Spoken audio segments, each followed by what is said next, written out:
نحمدہ ونصلی علی رسولہ الکریم اما بعد۔ یہ نام اپنے بچوں کے ہرگز نہ رکھیں، کیونکہ ان ناموں کے معنی بالکل غلط ہیں، معذوری والے ہیں، بیماری والے ہیں، کٹے کان، کٹے ہاتھ، زائد گھاس اور مختلف قسم کے انسانوں کی بیماریاں، اندھا ہونا، کانا ہونا، لولا ہونا، یہ ان ناموں کے معنی آ رہے ہیں۔ اور بعض دفعہ اولاد بیمار ہوتی ہے اور ایسی بیماری ہوتی ہے کہ وہ بیماری سے صحت یابی کی طرف منتقل نہیں ہو رہی۔ یہ ضروری نہیں ہے کہ کوئی اور وجہ نہ ہو سکتی ہے، لیکن یہ وجہ بھی ہو سکتی ہے کہ نام کا ذات پر اثر پڑ جائے، جس کی وجہ سے نحوست پھیل جائے، معذوریت پھیل جائے، بیماری پھیل جائے۔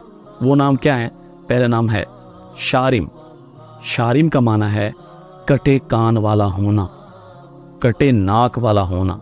تو یہ شارم بالکل بھی اپنے بچے کا نہ رکھیں۔ لیکن دیکھیں اس لفظ کی خوبصورتی، دیکھیں کہ لینے میں بھی مزہ آ رہا ہے، لیکن اس کا معنی غلط ہے، معنی معذوریت والا ہے، بیماری والا ہے۔ اس نام سے بچیں۔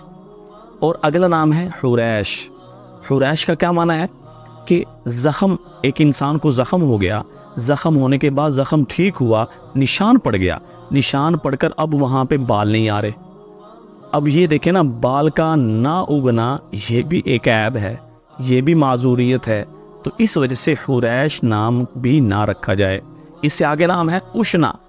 اب اشنا نام بچے کا بھی رکھ رہے ہیں، بچی کا بھی رکھ رہے ہیں، لیکن اس کا معنی ہے گھاس، زائد گھاس۔ بارش ہوئی کہ جو روڈوں میں، پتھروں میں، مختلف جگہوں میں اس میں سے گھاس اگ رہی ہے، عجیب قسم کی اس کی شکل ہے، تو لہٰذا یہ نام بھی بچوں پر برا اثر ڈالنے والا ہے، یہ نام بھی نہ رکھا جائے۔ اور ایک نام ہے اشفان، اور اس کا معنی ہے ہونٹ کا گلنا، سڑنا۔ اب یہ دیکھیں کیسا غلط معنی ہے، کیسا معذوریت والا نام ہے۔ اب جس کا ہونٹ گل سڑ گیا ہو، یا جو نام یہ رکھے اور اس کا ذات پر ایسا اثر پڑے کہ بچپن میں، یا بچپن میں نہیں، کوئی اللہ نہ کرے ایکسیڈنٹ کے بعد یہ اس طرح کر کے معاملات ہو جائے اور اسے پتہ ہی نہ ہو کہ یہ اس نام کی بدولت ہے، کہ جو نام میرے ماں باپ نے بڑے اس نیت سے رکھا تھا کہ کسی کا نہ ہو۔ اب دیکھیں جو عوام ہے، سارے کے سارے لوگ ہماری محنت کو فضول سمجھ رہی ہے۔ اب یہ دیکھیں ایک نام ہے زارب۔ اب زارب لینے میں اچھا ہے، آپ لوگوں نے اپنے بچے کا نام رکھ دیا زارب، اور آپ نیٹ سے دیکھا جی جنت کا پھول، ماشاءاللہ رکھ دیا۔ ایک صاحب علم عالم نے آپ کو بتایا کہ زارب کا معنی یہ جنت کا پھول نہیں ہے، اس کا معنی تو مارنے والا ہے، قتل کرنے والا اس کا معنی ہے۔ تو آپ کہیں گے نہیں آپ جھوٹ بول رہے ہیں، آپ جو ہے نا جی جو مولوی ہیں وہ ایسی ہی باتیں کرتے ہیں، آپ کو تو پتہ ہی نہیں ہے، نیٹ سے ہم نے یہ دیکھا ہے۔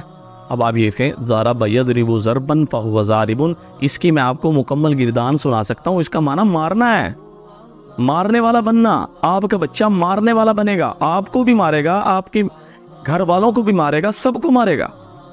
تو اب آپ کو یہ یقین اس وجہ سے نہیں کرنا آ رہا کہ آپ کو یہ نام اچھا لگتا ہے، اس نام سے آپ مانوس ہو گئے ہیں، لیکن یہ غلط نام ہے۔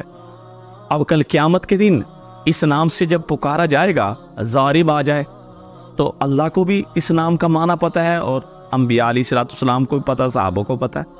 تو کتنی شرمندگی ہوگی جب نام کے ساتھ بلایا جائے گا۔ پھر جس نے رکھا اس کو بلایا جائے، ہاں جی کس نے رکھا، کہ جی ماشاءاللہ والد محترم تشریف لائے جی، انہوں نے رکھا ہے۔ تو اب یہ بتائیں کہ نام غلط رکھا، اور اللہ کی طرف سے اور اللہ کے نبی کی طرف سے اچھے نام رکھنے کا حکم تھا، آپ نے یہ حکم عدولی کی، تو پھر وہاں پہ سزا بھگتنی پڑے گی کہ نہیں بھگتنی پڑے گی؟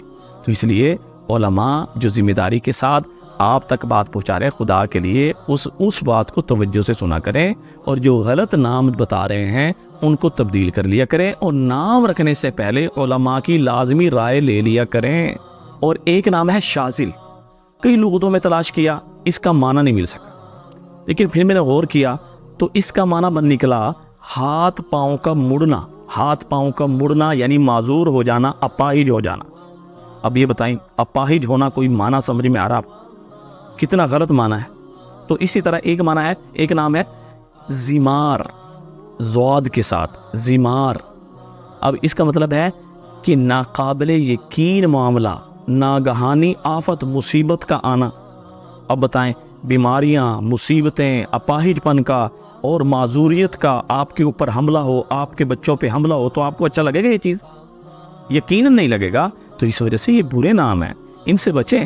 اور دیکھیں اگر کوئی آپ کو بتا رہا ہے کہ آگے کھائی ہے, آپ دھیان سے چلیں, لائٹ جلا لیں, ٹارچ جلا لیں, اس کھائی میں گر نہ جائیں. تو آپ چاہیے جائے کہ اس کا آپ شکریہ ادا کرنے کی بجائے چاہیے جائے کہ آپ شکریہ ادا کریں, آپ اس کو جو ہے نا جی برا بھلا کہہ رہے ہیں. عجیب لوگ ہیں آپ. تو اس وجہ سے علماء جو آپ کو بتا رہے ہیں کہ یہاں سے بچنا ہے, وہاں سے بچ جائیں. وہ بڑی ذمہ داری اور تحقیق کے بعد آپ تک بات لے کر آتے ہیں, بڑی محنت کر کے آپ تک بات پہنچاتے ہیں. اور مختلف قسم کے لوگ جو ہے نا جی بیچ میں باتیں کرتے ہیں نا, ان کو پتہ ہے کہ الحمدو کا ترجمہ کیا بنتا ہے, الف لام اس میں کون سی قسم کا ہے, عربیت سے واقفیت نہیں ہے, اور منہ اٹھا کے جو ہے نا جی علماء پہ اعتراض کرتے ہیں. شرم کرنی چاہیے. اور ایک نام ہے شاذب. شاذب کا مطلب ہے دبلا ہونا, پتلا ہونا, سوکھ جانا. اب یہ کوئی نام ہے؟ دبلا ہونا, پتلا ہونا, سوکھ جانا. اب جس باپ نے یہ نام رکھا, اب وہ بچہ جو ہے نا جس طرح وانیہ کا معنی بتا رہے تھے جنت کا دروازہ, حالانکہ وانیہ کا معنی لاغر, کمزور ہونا. کتنے ہمارے دوست ہیں انہوں نے کہا مولانا ہم نے اپنے بچے کا نام وانیہ رکھا تھا, ہم سے بڑی غلطی ہوئی, اب کیا کریں؟ بھئی کیا کریں اس غلطی کی جو ہے نا جو بھگتے, اس کو تبدیل کریں, اس کو تبدیل کریں. اب جی ہمیں پیسے بھرنے پڑیں گے, وہ کرنے پڑیں گے. اب آپ کو پیسے عزیز ہیں, وہ جو مشقت اب اٹھانی ہے وہ عزیز ہے. پہلے تھوڑی سی مشقت علماء کے پاس جانا آپ لوگوں کو گوارا نہیں تھا. تو اس وجہ سے شاذب نام ہے, یہ نام بھی تبدیل کریں, اس نام سے بچیں. اب ایک نام رکھ دیں اعمیٰ. اب اعمیٰ کا مطلب کیا ہے؟ اندھا. اندھا ہونا. اب بتائیں, اب یہ کوئی نام ہے اندھا ہونا؟ تو اس وجہ سے اس نام سے بھی بچیں.